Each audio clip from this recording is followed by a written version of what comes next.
Bonjour à vous, bienvenue sur cette nouvelle vidéo de l'atelier LJJ. Alors aujourd'hui c'est un tutoriel technique où on va découvrir un très joli point. Un point simple à réaliser mais qui donne un très joli rendu. Donc pour celles qui cherchent de l'inspiration pour des futurs projets, des nouveaux points à découvrir, c'est un point très facile à faire. Ça ne demande pas beaucoup de technique, beaucoup de connaissances. C'est juste des brides et des mailles serrées. Et le rendu est très joli, donc ça peut faire un très joli point pour faire des snoods, une écharpe ou plein d'autres projets selon votre inspiration.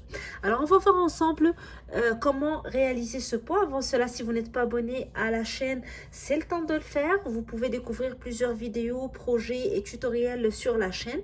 Venez aussi nous voir sur la page Facebook Atelier LJJ et sur notre page Instagram pour partager avec nous vos suggestions, vos idées et vos commentaires. Alors on va commencer tout de suite le tutoriel.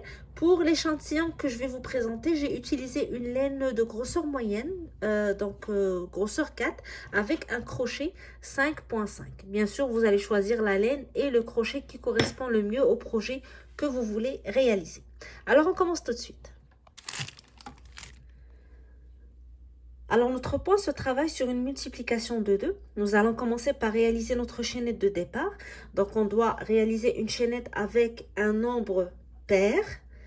Je vais faire 2 mailles à la fois jusqu'à ce qu'on arrive à la longueur voulue dépendamment du projet qu'on réalise. Alors pour réaliser mon échantillon, je vais commencer par 20 mailles au début. 1, 2,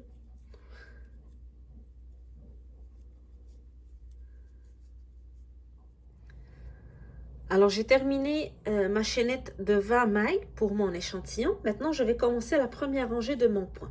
Alors la première rangée, on va travailler des brides croisées. On va commencer tout d'abord par travailler la première bride dans la 5e maille à partir de notre crochet. Nous allons compter 1, 2, 3. Donc les 3 premières mailles sont comptées pour une bride. Puis on saute aussi la 4e qui va être comptée pour un espace. Et on travaille la première bride dans la 5e maille. Alors, je commence par faire un jeté. 1, 2, 3, 4 dans la 5e maille. Je pique, je tire et je fais ma bride. Puis, je vais retourner maintenant à la maille d'avant, la 4e maille à partir de mon crochet. Et je vais faire une autre bride. Donc, je fais un jeté et je vais aller piquer dans la maille d'avant.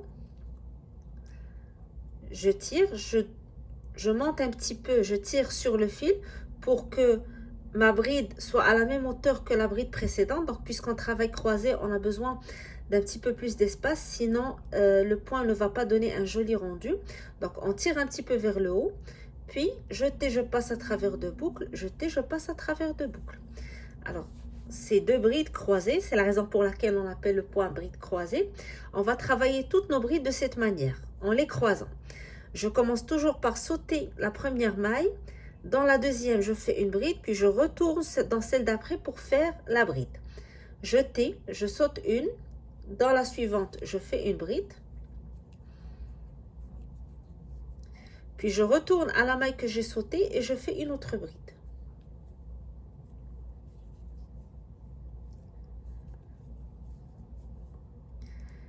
Même chose pour les deux mailles suivantes. Je commence par sauter la première. Dans la suivante, je fais une bride. Puis je retourne dans celle d'avant et je fais une autre bride. Alors je continue comme ça en travaillant les brides croisées jusqu'à ce que j'arrive à la dernière maille. Je saute une maille. Je fais une bride. Puis je retourne dans la maille d'avant et je fais ma bride pour la croiser. Alors, j'ai continué à travailler en bride croisée. J'arrive maintenant aux 3 dernières mailles de ma chaînette. Je vais travailler les 2 dernières brides croisées dans les 2 mailles suivantes. Donc, je saute une, puis je fais ma bride. Puis, je retourne à la précédente pour faire ma bride croisée.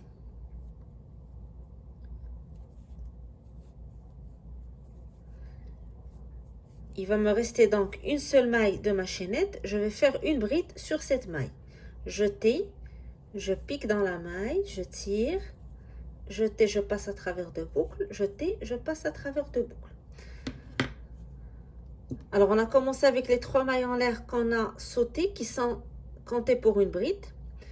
On a sauté la maille d'après, puis on a commencé à croiser les brides. On a travaillé toutes les brides croisées jusqu'à la dernière maille. Donc, il va nous rester une dernière maille qu'on travaille en bride simple. Alors, on aura toujours une bride au début, les 3 mailles en l'air qui comptent pour une bride et une bride à la fin. Le milieu, on le travaille toujours en croisée. Maintenant, la rangée suivante va être une rangée de mailles serrées. Donc, je commence par une maille en l'air, je tourne et dans la même maille, je fais une maille serrée. Puis, dans chacune des mailles, je fais une maille serrée.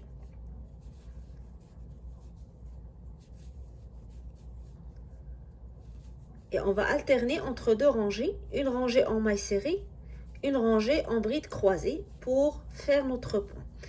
Alors, c'est un point très simple.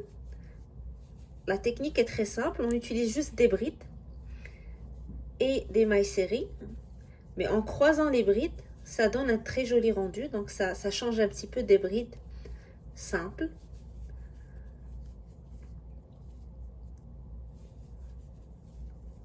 Et une maille serrée dans chacune des mailles. Et on n'oublie pas de faire la dernière maille serrée sur la 3e maille des 3 mailles en l'air du début de rangée, qui sont aussi comptées pour une bride. Donc, on doit absolument avoir une maille serrée à ce niveau. Alors, une fois qu'on a terminé la rangée de mailles serrées, on commence la rangée suivante, la rangée des brides croisées. Alors, on la commence toujours par 3 mailles en l'air qui constituent une première bride. Je tourne. Je ne travaille jamais dans la même maille car il y a déjà les 3 mailles en l'air qui constituent la bride de cette maille. Je saute la maille suivante et je travaille dans la maille d'après. Je fais une bride. Puis je retourne à la maille que j'ai sautée et je fais une bride pour me donner donc la bride croisée. Même chose pour les deux mailles suivantes. Je saute une maille, je vais à la maille suivante, je fais une bride. Puis je retourne à la maille que j'ai sautée, la maille précédente, et je fais une bride croisée. Et je continue de cette manière jusqu'à ce que j'arrive à la fin de ma rangée. Donc, il doit me rester normalement une seule maille.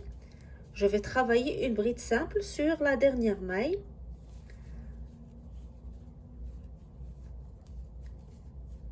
Donc, je saute une maille, maille suivante, je fais une bride. Maille d'avant, je fais une bride pour croiser.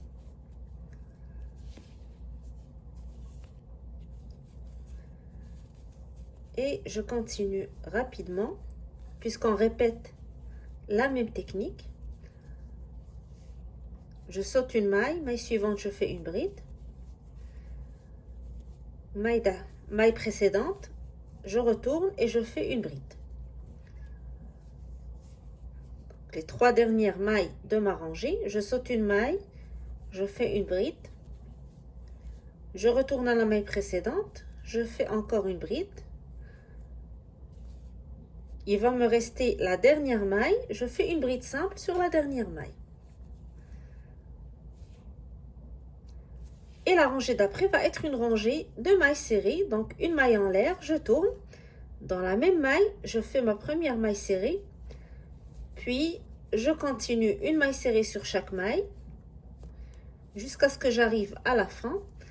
Et j'oublie pas de faire ma dernière maille serrée dans la 3e maille des 3 mailles en l'air de la rangée précédente pour garder le même nombre de mailles et pour garder mon travail bien droit. Une fois que je termine ma rangée de mailles serrées, je reprends avec ma rangée de brides croisées. Alors, comme vous voyez, c'est un point très simple. Il ne demande pas beaucoup de techniques. Donc, des techniques de base, les brides et les mailles serrées. Puis, 2 rangées à répéter. on ne se prend pas beaucoup la tête à le réaliser. On peut très bien faire des écharpes avec ce point, surtout si on choisit une laine fine avec de très jolies couleurs. Ça donne un très joli rendu dans le travail. Point simple, surtout pour les débutants, si vous voulez vous essayer, c'est le point à choisir. Alors, moi, je vous donne rendez-vous très bientôt pour un nouveau tutoriel. J'espère que ce point vous a plu.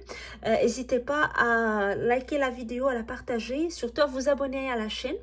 Faites un petit tour dans les différentes vidéos de la chaîne. Je suis sûre que vous allez trouver des tutoriels qui vont vous plaire ou des projets qui vont vous inspirer. Venez nous voir aussi sur le groupe Facebook Création Atelier LJJ et la page Instagram pour partager avec nous vos suggestions, vos réalisations et vos commentaires. Alors, je vous souhaite un bon crochet et je vous dis à très bientôt.